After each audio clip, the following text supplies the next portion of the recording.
Du coup, donc, histoire de commencer cette matinée avec un peu d'interaction, je me suis dit que ça pourrait être sympa de faire un petit sondage. La première question, c'est savoir qui est là pour préparer une reconversion. Si vous pouvez lever la main, s'il vous plaît. Ok, bon, je vois que vous êtes nombreuses. Ça va être intéressant. Est-ce qu'il vous est déjà arrivé, à certaines d'entre vous, d'appréhender le dimanche soir à l'idée de repartir au travail le lundi matin? Je vois qu'il y a des nouvelles mains qui se lèvent. Ok. Est-ce que vous êtes déjà senti complètement démoralisé par votre travail, par ce que vous êtes en train de faire?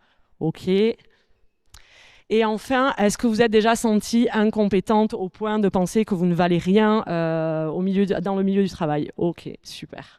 Bon, en tout cas, merci pour votre honnêteté. Je voulais vraiment que vous voyiez que vous n'êtes pas seul, mais surtout, moi, ce que je peux vous dire, c'est qu'il y a quelques années, j'aurais pu lever la main à chacune de ces questions, réellement.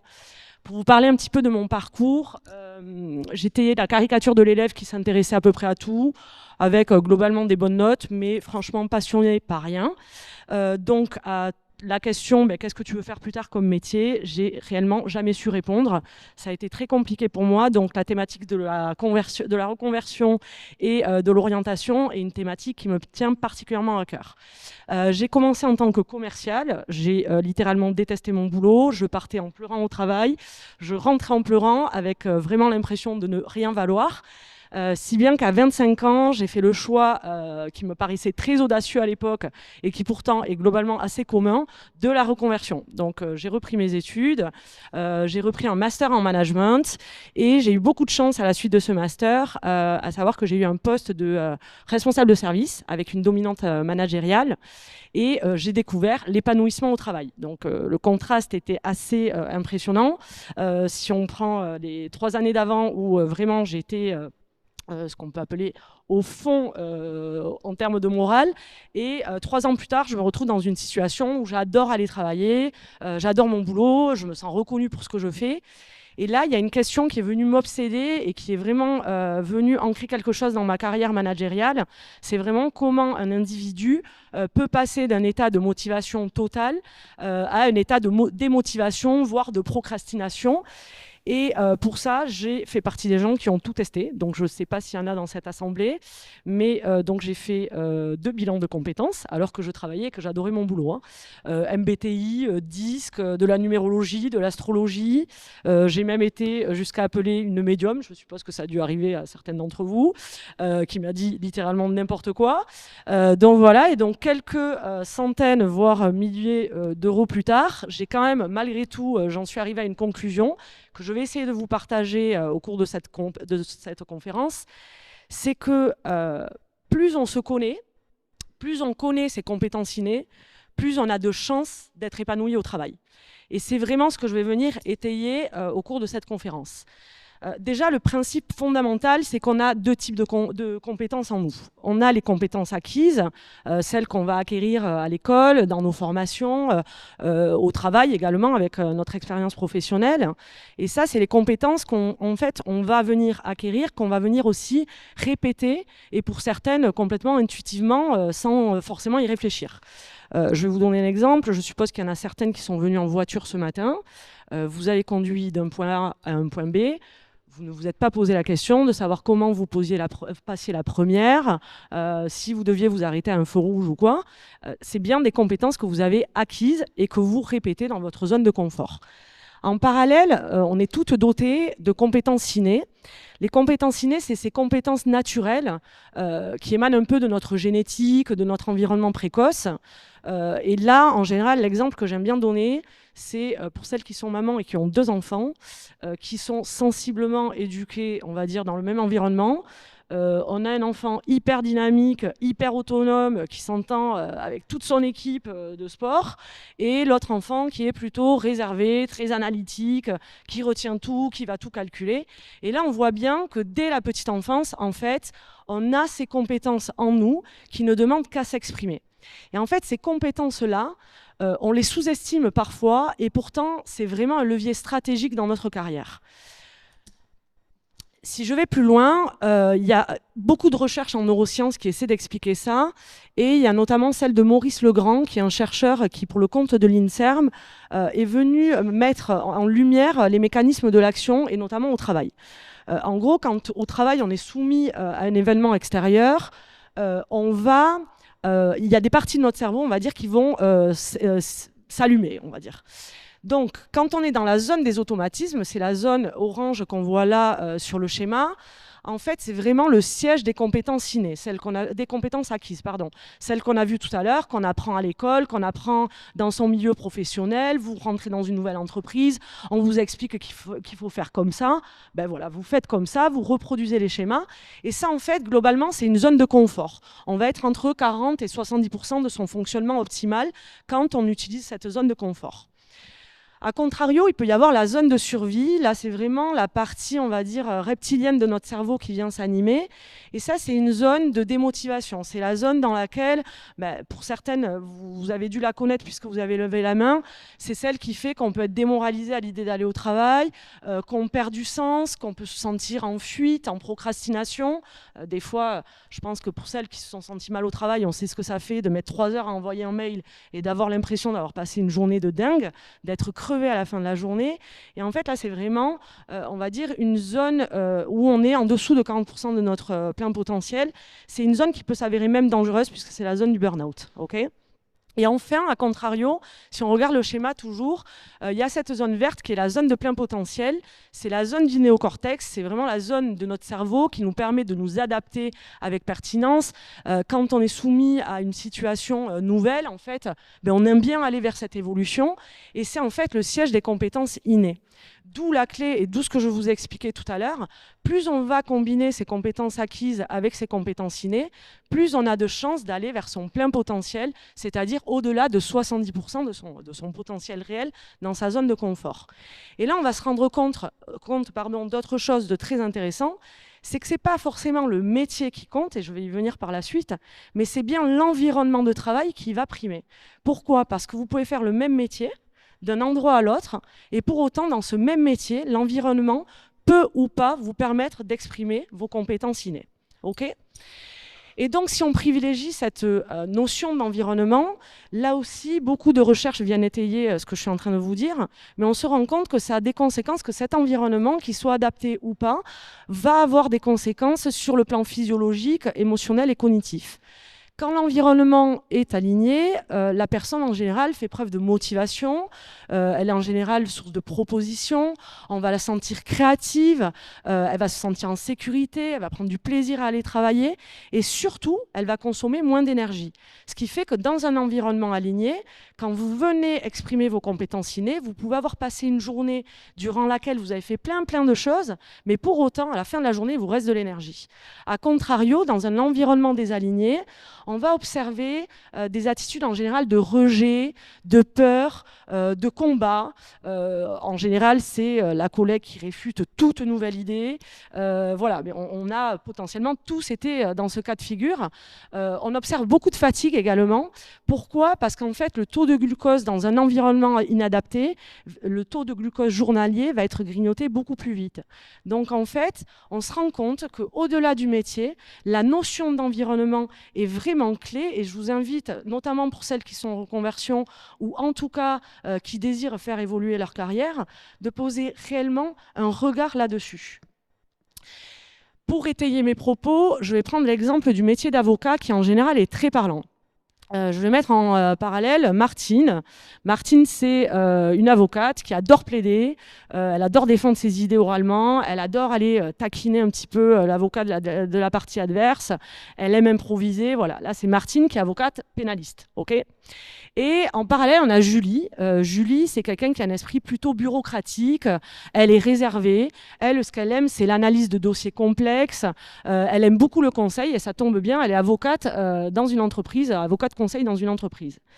Eh bien, on se rend compte qu'elles sont venues acquérir les mêmes compétences sur le banc de la fac, puisqu'elles ont appris le même métier. Sur l'étiquette, si elles participent un repas un samedi soir, elles vont les deux dire qu'elles sont avocates. Et pour autant, on se rend compte que leurs spécialisations vont permettre de vraiment faire exprimer leurs compétences innées. Et je vous fais le pari que si on met Martine dans un bureau qui ne va plus plaider, qui ne va plus aller défendre ses idées, qui tombe dans des tâches relativement répétitives, on peut littéralement perdre Martine, elle peut perdre le sens de son travail et du coup, elle peut même se demander si elle est faite pour être avocate. A contrario, si on met Julie dans une situation hyper inconfortable, c'est-à-dire la plaidoirie, l'improvisation, etc., bien que ça ne tienne pas qu'à ça, malgré tout, Julie peut se sentir là aussi complètement éteinte et perdre le sens de son travail. Donc on voit bien avec l'exemple de ce métier que ce sont bien les compétences innées qui vont permettre derrière de pouvoir aller étayer les spécialisations. C'est vraiment l'environnement qui va jouer un rôle fondamental. Je peux transposer ça à d'autres métiers. Il y a notamment le métier de commercial. Un commercial en grande distribution qui va négocier âprement avec de grandes enseignes n'aura pas le même métier qu'un commercial en magasin chez Apple, par exemple. Donc voilà. Et là, souvent, on se rend compte que la mauvaise question qui peut être posée, c'est pas forcément quel métier tu veux faire ou qu'est-ce que vous savez faire, mais qui êtes-vous naturellement. Et c'est un peu ce qu'on peut reprocher aux entretiens d'embauche classiques, à certains bilans de compétences également, bien que je suis fervente des bilans de compétences parce que je pense que ça peut être vraiment un outil génial dans le cadre d'une reconversion. Pour autant, le qu'est-ce que vous savez faire, ça va se cantonner au récit du candidat, c'est-à-dire donc déjà à son filtre. Lui, qu'est-ce qu'il peut dire de lui? Pour autant, ce candidat, vous n'avez pas l'assurance qu'il se connaisse bien, et notamment qu'il connaisse sa part innée. Et qu'est-ce qui va faire un bon recruteur? Qu'est-ce qui va faire quelqu'un? Des fois, on dit, oh là là, mais lui, il a le feeling, à chaque fois, il arrive à repérer des potentiels. En fait, ce n'est pas vraiment le potentiel qu'il va repérer. C'est la partie innée de la personne. C'est dans quel environnement êtes-vous naturellement vous-même? Et plus on va chercher chez la personne ce qu'elle est naturellement, plus on a de chances de la mettre en lumière. Là aussi, le choix qui est fait, c'est de vous parler de mon expérience concrète. Et je vais vous parler du cas de Sylvie. Sylvie, c'est une éducatrice que j'ai rencontrée donc, sur mon premier poste. Alors, elle n'avait pas 20 ans d'expérience au foyer, elle avait bien 30 ans. Donc, ça faisait 30 ans, à 50 ans qu'elle était là, dans ce même boulot. Et clairement, lassée de ce qu'elle était en train de faire, aucun sens au travail. Le matin, elle venait, si elle avait pu arriver en reculant, je pense que ça aurait été vraiment la meilleure expression de son état intérieur. Et quoi qu'il en soit, à ce moment-là, on discute et elle me dit bon, je pense à une reconversion parce que, en gros, déjà je m'ennuie, j'en peux plus de ce boulot, j'en peux plus de mes collègues et surtout, je suis hyper créative, je fais ça que sur mon temps perso, donc je veux me reconvertir et faire du relooking de meubles. Bon, ok. Du coup, ça se tient. Le projet est plutôt sympa. Et là, gros coup de chance pour Sylvie. Sylvie qui, à ce moment-là, on s'entendait très bien, mais n'était pas très facile à manager, puisque toute nouvelle idée était vraiment réfutée en bloc. Et d'ailleurs, si elle m'entendait, je vous assure que je pense qu'elle rirait avec moi. Et du coup, en gros... Elle donc me fait part de cette reconversion et je lui propose, bon, gros coup de chance, dans cette même entreprise, il y a des ateliers de jour, notamment un atelier type Emmaüs qui reçoit les dons des particuliers avec une vente le mercredi. Et en fait, à ce moment-là, on avait une nécessité sur cet atelier de le mettre un peu plus en beauté, de faire un truc un peu plus quali parce que sur la partie commerciale, c'était assez léger. Et je lui propose du coup de passer en partie jour sur cet atelier et de devenir la référente du merchandising de cet atelier, de cet espace de vente, et avec potentiellement, si elle y arrivait, un après-midi dédié au relooking de meubles. Bon. Dans un premier temps, elle est un peu surprise. Elle me dit OK, mais 2 jours, ça change complètement parce qu'habituée à avoir des horaires flexibles. Et au final, elle finit par accepter la proposition. Et vraiment, je pense qu'il n'a pas fallu 2 mois, on a découvert une nouvelle personne sur son lieu de travail. Elle a trouvé un nouvel élan. Elle le disait très régulièrement. Je passe le nombre de mails et de messages qu'on a reçus pour être remerciée. Et en fait, derrière, elle a découvert, elle a pu mettre en exergue ses compétences innées, des compétences de fine négociatrice également, ce qu'elle n'avait pas soupçonné à l'époque. Et en fait, à 10 ans de la retraite, elle se retrouve dans la même entreprise, avec le même métier, un environnement complètement différent, mais en tout cas un nouvel élan. Donc c'était en tout cas l'objectif. J'ai un deuxième exemple qui est beaucoup plus rapide. C'est une entreprise que j'ai accompagnée il y a 2 ans. Donc un patron, dans le cadre d'une restructuration managériale, qui à la base était technicien, s'est retrouvé avec une entreprise assez conséquente et du coup les questions RH à gérer avec les délégués du personnel. Ce qui n'était absolument pas sa passion. Si vous vous souvenez de mon schéma, on tombait pour lui complètement dans la zone rouge. Et en parallèle, la déléguée du personnel, qui ne l'était plus au moment de la restructuration, mais qui l'a été pendant des années, a développé une forme d'expertise en utilisant toutes ces heures de délégation pour aller voir des avocats spécialistes en droit du travail pour pouvoir taquiner à peu près tous les plannings qui existaient dans l'entreprise et avec réellement un don pour analyser les plannings. Donc, alors, par exemple, les plannings relèvent d'une compétence innée, on peut apprendre à les faire, on peut avoir un super logiciel, mais vous avez des gens, en 2 secondes, vous leur mettez un planning, ils voient où est le problème. En l'occurrence, elle faisait partie de ces gens-là. Donc, je propose au patron de la faire passer du coup côté administratif et de s'occuper de cette partie planning, gestion des ressources humaines. Bon, à ce moment-là, ce n'était pas trop dans ses plans puisque l'idée était plutôt de lui proposer une porte de sortie. Malgré tout, après d'âpres négociations, il finit par accepter. 2 ans plus tard, le bilan, c'est que, en fait, alors déjà, ils s'entendent très bien aujourd'hui, il faut le savoir. En fait, au final, ils sont très complémentaires parce que lui, là où il était dans sa zone rouge, elle est dans sa zone verte. Donc, en fait, il est venu chercher ce que naturellement elle savait faire et pour lui, s'en délester. Donc, en fait, le duo marche hyper bien.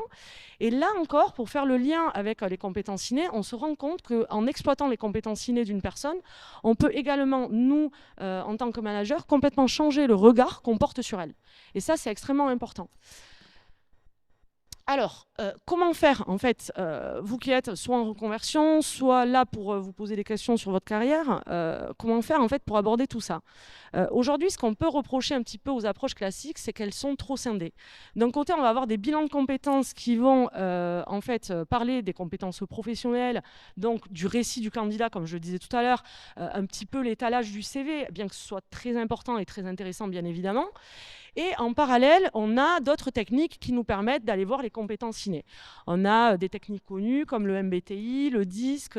Je sais que demain, la numérologie va être abordée. On a plein de techniques qui permettent d'aller le voir. Mais en fait, on se rend compte que soit on va voir l'un, soit on va voir l'autre. Et c'est au candidat un petit peu d'en faire une synthèse. Donc du coup, il va entendre des choses à gauche, à droite. Si vous vous souvenez de mon parcours, je pense que j'ai vu une 20aine de professionnels et c'était à moi de faire ma propre synthèse. Donc du coup, nous, l'approche qu'on propose, c'est l'approche qui est proposée en tout cas par Mugi, c'est de vraiment porter, comme vous l'avez compris, un regard sur les compétences innées. Pourquoi? Parce qu'elles sont en nous et quoi qu'il en soit, elles ne demandent qu'à être exprimées, quel que soit le stade de notre vie.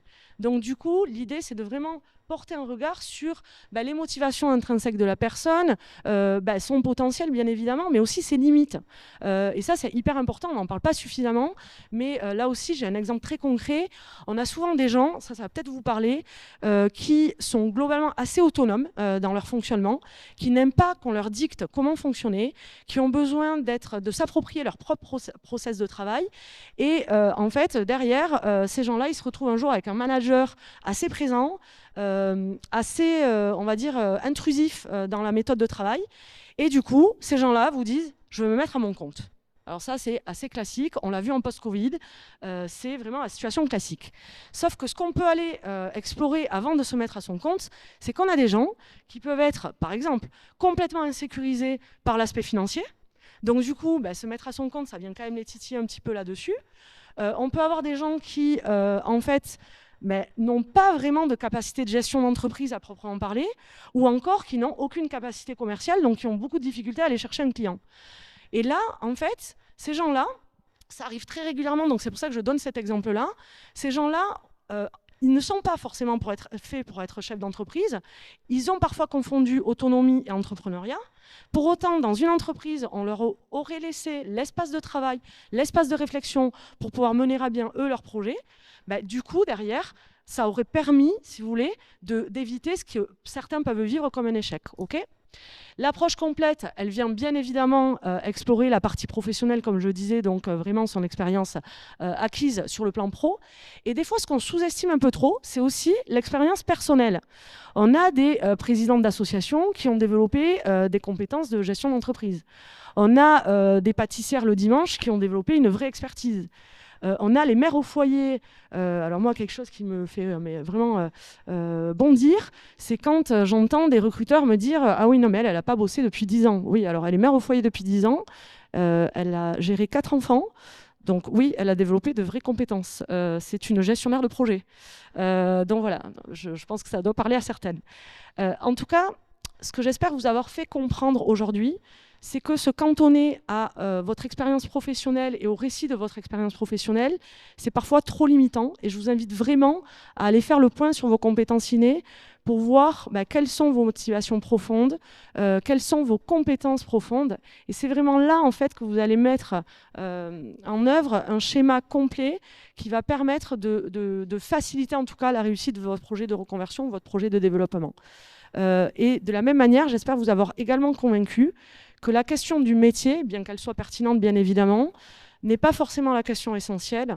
En revanche, la question de l'environnement de travail propice à vous, votre fonctionnement, celle-là, elle est fondamentale et je vous invite vraiment, vraiment à vous y intéresser. Donc voilà. Mais je vous remercie pour votre écoute. Si vous avez des questions, n'hésitez pas. Merci.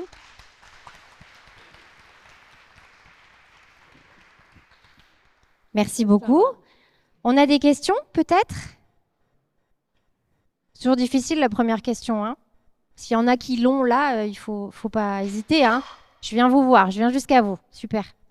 Je cours même. Bonjour, merci pour votre présentation. Une question où je pense que vous voyez fortement la tendance du télétravail revenir en arrière et les entreprises mal à l'aise avec ça, donnant comme explication, c'est parce qu'Amazon ou Google le fait, donc Société Générale et X et Y reviennent en arrière, alors qu'ils ont très bien profité de cette période de télétravail et qu'ils ont compris en France que le télétravail n'est pas égal, je ne travaille pas à la maison. Alors, ma réponse sur le télétravail, elle est, on va dire qu'elle est assez dépendante de l'entreprise. Pourquoi? Parce que je fais partie des gens qui pensent que pour pouvoir mettre en place du télétravail, il faut un cadre managérial posé. Je vais m'expliquer, on va essayer d'imaginer une bulle. D'accord. Cette bulle, c'est le cadre managérial. Et à l'intérieur de cette bulle, on a des individus à qui on va s'adresser différemment, vraiment en lien avec ce que je viens d'expliquer. Pour autant, le cadre managérial doit être le même. Et en fait, le télétravail peut parfaitement bien fonctionner, mais quand le cadre managérial est posé. Si le cadre managérial n'est pas posé, en général, on a des fuites un petit peu... c'est comme si la bulle avait des trous. Et qu'en fait, on a des individus qui vont commencer à aller à gauche, à droite. C'est un peu ce qui s'est passé dans les grandes entreprises, c'est les retours qui ont été faits. Pour autant, je ne suis pas sûre qu'une entreprise de 50 personnes puisse forcément être comparée au système Google. Et ils en reviennent, on n'aura pas le temps d'étayer, mais ils en reviennent pour plein d'autres raisons. Et ce n'est pas forcément celle du fait, enfin, c'est pas forcément le télétravail qui ne marche pas. Pour autant, il m'est déjà arrivé de constater que le télétravail, dans certaines entreprises, ne fonctionnait pas. Et moi, je le mets vraiment en lien avec ce cadre managérial qui n'est pas suffisamment posé. Donc voilà. Merci beaucoup. On a une question ici. Oui, il y en a une ici aussi. Bonjour, merci beaucoup pour tout ce que vous nous avez partagé. Moi, j'ai une question un peu dans une logique d'exploration. Selon vous, c'est quoi les 2-3 questions clés à se poser justement pour trouver ou définir l'environnement qui peut être adapté à nos compétences innées? Merci. Pour moi, il n'y a pas 2-3 questions clés, il n'y en a qu'une, c'est qui je suis vraiment. Et en fait, on parle souvent de la crise de la quarantaine, de la cinquantaine, etc. Et en fait, souvent, elle revient à cette question-là. On n'est pas forcément en crise, c'est simplement qu'on a été, comme j'ai dit tout à l'heure, on a tellement été biaisé par nos compétences acquises, qui sont bien évidemment un socle excellent. Mais dans les compétences acquises, il y a aussi l'éducation qu'on a reçue, qu'elle soit parentale, qu'elle soit scolaire, qu'elle soit professionnelle. Notre premier patron, il nous forme énormément pour l'avenir. Enfin, le premier patron, il est tout ce qu'on veut faire ou ce qu'on ne veut pas faire. Mais en général, il est assez marquant. Et quoi qu'il en soit, du coup, la vraie question à ce moment-là à se poser, c'est de dire, OK, mais qu'est-ce que je veux plus? Et du coup, qui je suis vraiment? Qu'est-ce qui va me motiver profondément en fait? Et ça ne veut pas dire parce qu'on a la réponse, ça ne veut pas dire parce qu'on a la réponse qu'on va avoir la solution, mais en tout cas pour moi c'est le début de l'exploration, oui. Bonjour. Dans la continuité de la question précédente, comment identifier ses compétences innées? Comment on peut essayer d'explorer et d'identifier ce qui ce qui est notre zone de confort, notre zone de plein potentiel. Alors, j'ai essayé de faire une conférence pas du tout commerciale, hein, comme vous l'avez constaté. Mais en fait, nous, c'est exactement ce qu'on propose. Alors, pour tout vous dire, j'arrivais pas à trouver d'outils. Parce qu'en fait, il y a plein d'outils intéressants. Mais j'arrivais pas à trouver l'outil qui combinait tout. Et du coup, après 3 ans de recherche et surtout 3 ans de travail assez acharné, on a créé une méthode en fait, qui est assez globale et qui permet justement d'aller explorer ses compétences innées. Donc là, je le conseille de le faire vraiment de manière accompagnée. C'est 1 heure d'accompagnement, mais ça permet vraiment d'aller voir les choses en profondeur et ensuite, derrière, de pouvoir mener une exploration de ses compétences acquises, etc. N'hésitez pas à venir nous voir au stand, on va vous expliquer comment ça fonctionne. Je ne pense pas qu'on aura le temps, mais il me semble avoir vu dans la salle 2 personnes qui ont bénéficié de la méthode Mugi. Et voilà, si jamais vous voulez faire un retour, n'hésitez pas. Voilà. Je vois qu'il y a une question derrière. Bonjour, merci pour cette présentation très intéressante. Effectivement, en entreprise, parfois, alors même si on est bien consciente de ce que l'on est et de ce que l'on aime, parfois dans les PME, c'est plus vécu de s'ouvrir à ce que l'on est et plus vécu comme une fragilité ou un point, enfin moi je l'ai vécu comme ça, un point entre guillemets de fragilité, et les PME ne sont pas toujours ouvertes à ce discours-là. Parce que voilà, c'est pragmatisme, c'est activité, c'est résultat. Et même si le job nous plaît, l'environnement peut être délétère et pour le coup, c'est très déstabilisant parce qu'on a l'impression qu'on est nous responsables de l'échec en fait. Alors c'est effectivement, moi, tout l'objet de mon travail depuis des années, c'est en tout cas à ma modeste échelle, essayer de faire bouger un peu les mentalités. Parce que ce que je peux garantir aujourd'hui et de manière mais certaine, c'est que plus vous allez placer la personne dans son plein potentiel, plus ça sera bénéfique pour la performance de l'entreprise. Et aujourd'hui, la notion de performance, elle est littéralement liée à la notion de bien-être. On voit, moi en 15 ans, en tout cas, ce que je constate, c'est que les mentalités bougent, mais c'est encore, on est encore loin du compte. Pour autant, effectivement, ce qui peut parfois être vécu comme des fragilités, je pense que c'est l'exemple que j'ai donné de la personne, de la déléguée du personnel, qui est dans sa zone verte, elle, quand il s'agit de parler de planning, de notions RH, etc. Et qui, pour autant, le patron qui génère des millions de chiffres d'affaires, lui, il est complètement dans sa zone rouge là-dedans. Et en fait, plus on vient, alors c'est très schématisé, bien évidemment, ce que j'ai fait en 20 minutes, mais la notion de performance, elle est littéralement liée à la notion de bien-être. Un manager, un patron, il a tout intérêt, et notamment dans les PME, à ce que les salariés se sentent bien dans leur travail, se sentent reconnus et performants, parce que, bien évidemment, ça servira à la performance de l'entreprise de manière plus globale. Voilà.